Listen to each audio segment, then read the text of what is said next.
Hey everybody, now that I have your attention, let's get started. We all know times are bad, but what if we try that as different? This video doesn't claim to have all the answers, but rather wants to spark dialogue for those who are watching, in hopes it'll encourage people to think outside the box. So here we go. Capitalism is an unsustainable sickness. It's the 11th hour and we're almost out of time as a species. I like these calm little moments before the storm. Yet, we still insist on changing things from within the system, which is insane.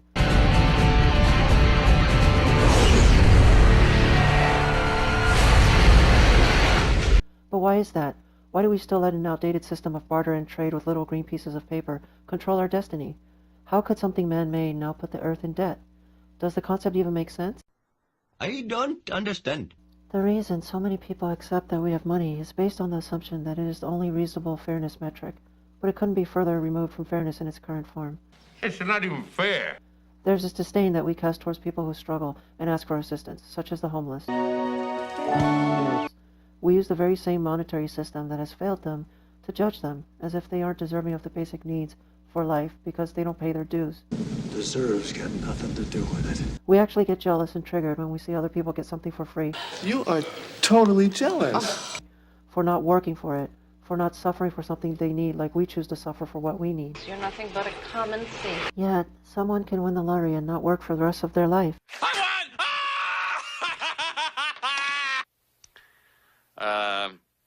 Goodbye. Oftentimes falling into more trouble and despair than before their winnings. Since when did luck become a form of paying our dues? Or a person can earn interest off a mega account and not lift a finger? It's too hot today. How is that fair? The fact is, the system is broken, and we have hit turning points where all major sectors for our survival are in decline, from our ecosystems, food and medical distribution, mental health, and physical well-being. Do yourself a favor. Don't turn around.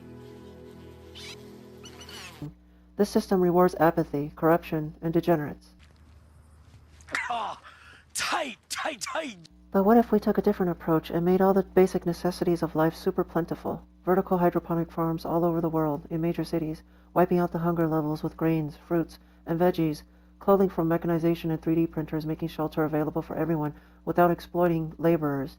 They would be so plentiful that it would be like air and water, free or virtually free. With basic needs met, we would still work, but it would be more meaningful, not like the menial jobs the majority of us do now.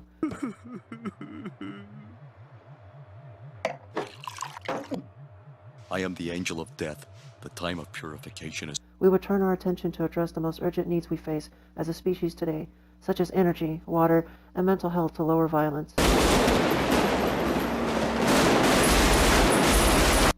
It would be a complete redesign of our society by arriving at solutions rather than opinionated voting. But why don't we make those our goals? We've been ingrained to think it's not possible. It's not gonna happen. We have the erroneous and outdated notion that humans are inherently wired to be violent. Stop!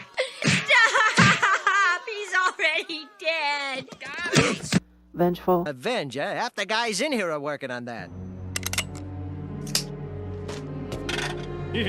Greedy. $1 for eternal happiness. I'd be happier with the dollar. Lazy. Wow, that's really lazy. Lazy? You're not kidding. Well, I'm like a rug on Valium. I'm talking lazy. So lazy. And corrupt. Sir, I'm afraid you've gone mad with power. Of course I have. But that is very far from the truth. Neurological and behavioral sciences have consistently shown that a healthy environment, along with our needs being met, produces humans that behave very differently than what we see now. I'll do whatever you want of me. I don't care about myself anymore. Because other people are just as important as me. We are wired to be extremely versatile so that we can adapt to a wide range of environments, from menacing to nurturing. We are many things at the same time and can go from one extreme to the other. Must kill Mo. But if we constantly ping our reptilian mammalian brain sector of fight or flight, which is what our current system does, we will inevitably see repeats of the same struggles we have faced for millennia, with things only getting worse. So how do we transcend? How do we move beyond our current state?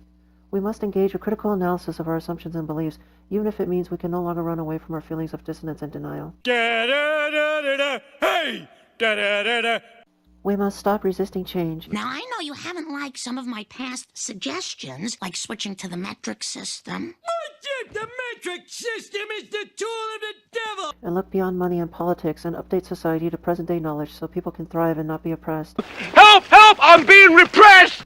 We must use the remaining fossil fuel and work globally together to create clean energy, public transportation, accessible and top-notch healthcare, efficiency and sustainability rather than scarcity and planned obsolescence.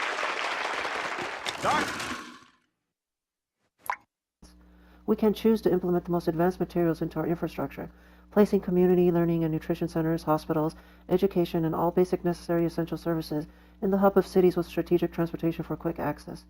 Cost is not the limiting design factor, but ingenuity, and our ingenuity hasn't even seen the limitless freedom it deserves. Welcome to the real world. But most importantly, to make it happen, we have to work collectively to promote a culture of compassion and learning and curiosity.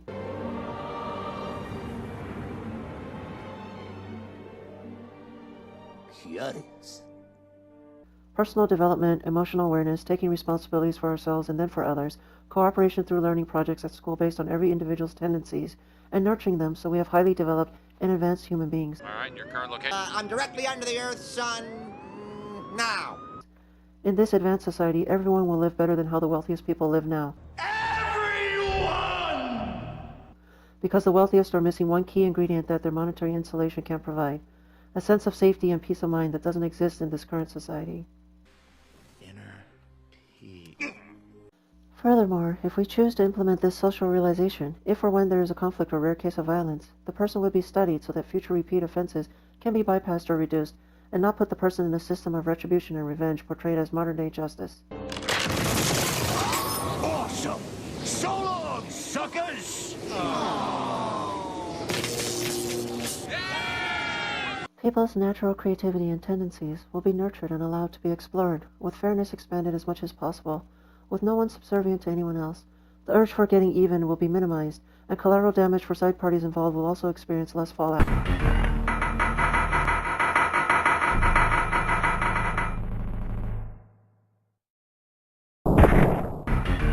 Smoke wins fatality.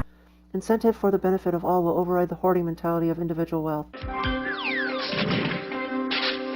I love to dive around in it like a porpoise. Corruption and theft will naturally go away. I think it's full, sir. That's ridiculous. The last tree held 9 drums. The burdens of owning things will be drastically reduced from sharing vehicles, sporting goods, digital equipment, to name a few, all through a system of access rather than waste. Obsolete jobs like advertising, waiting staffs, and lawyers will be phased out. Can you imagine a world without lawyers? People wouldn't have to be forced into cubicle slavery at jobs, but instead do meaningful work. All the major basic needs in society will be arrived at, not voted upon. For instance, if every country or religious sect were tasked with designing the fastest supersonic jet, each end product would be very similar to one another, with only minor differences due to human variance in creativity. Why? Because they would all be bound by physical law, having to obey Bernoulli's principle. There would be no opinions per se regarding technology that can help people, but actual verifiable functionality. Well, gentlemen, if you'll excuse me, I've booked some time at the wind tunnel. This would be applied all over society in all avenues to benefit people. We would begin to understand that there is no such thing as a Jewish airplane, Chinese or African American airplane, etc. There would just be an airplane that has the farthest distance, fastest speeds, and is the superior engineered product for its tasked objectives. The physical world doesn't care about our opinions. I'm what counts out here, not your fucking country clubs or your fucking TV shows. We can't vote on gravity, just like we can't vote on our basic necessities of life. Our individual freedoms and uniqueness would still be expressed, but also streamlined in the best and highest technologically feasible ways to better everyone around us, including the entire society as a whole, all without exploitation of labor. I'm here live in Korea to give you a first-hand look at how American cartoons are made. Like how the human body equally shares blood and oxygen between all organs, the resources in the world will be measured and evenly distributed to give all people on this planet the access to life. The merits and contribution from our historical differences from all cultures will be implemented for variation in a diverse way of approaches to deal with challenges humanity faces.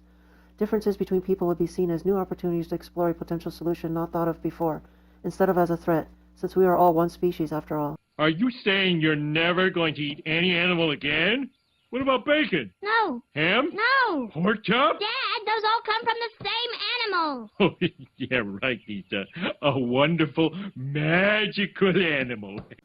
But here's where all the knee-jerk reactions of everyone will come out. Now go home and get your fucking shine box. Motherfucking mutt! I'll be labeled a communist, a socialist, an anarchist. Call me Nazis. Some sort of ism or ist will be tacked onto what I say. Maybe because you are, as we say in Latin, a Dorcas Malorcus. All the naysayers will say it's not possible, that what I am talking about is a utopia. Shut up! Shut up! But it's never been tried, and it's technically feasible. We just have to be willing to move beyond this neo-feudalistic BS. It's that or our species is doomed. You hear that, Mr. Anderson? That is the sound of inevitability. Others will ask what we will do with all this free time now that we aren't enslaved to jobs. Won't we just sit around and be bored?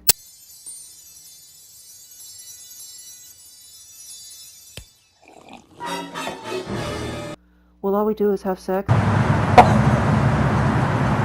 party,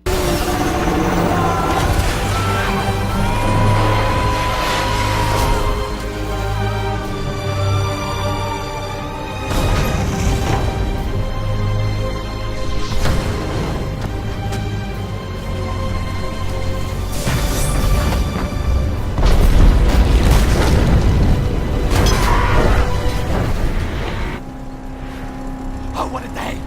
What a lovely day! and smoke cigars?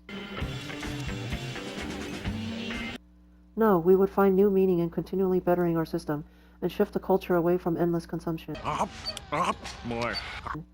But in reality, we would see competition and toxic behavior like endless acquisition as the mental illnesses they are. The people who ran these companies are the greediest group of fuckers ever. Bullying drop. Pink belly, pink belly, pink belly. All right, break it up, boy. Happiness increase. Relax and let the hooks do their work. What the hell are you smiling at? And a freedom we've never imagined. Tomorrow will be the most beautiful day of Raymond Castle's life. His breakfast will taste better than any meal you and I have ever tasted. None of this should be necessary to explain when we truly stop defending the existing system and admit the Emperor has no clothes on and strive for radical change by letting go of the old. Let go! All right, fine. Let's hope people begin to listen. Hey, channel somebody who gives a damn. It's time to wake up. Wake up! I need you to be focused. Time is running out. It's time to stand up for our entire species. A new consciousness is developing which sees the Earth as a single organism and recognizes that an organism at war with itself is doomed. We are one planet.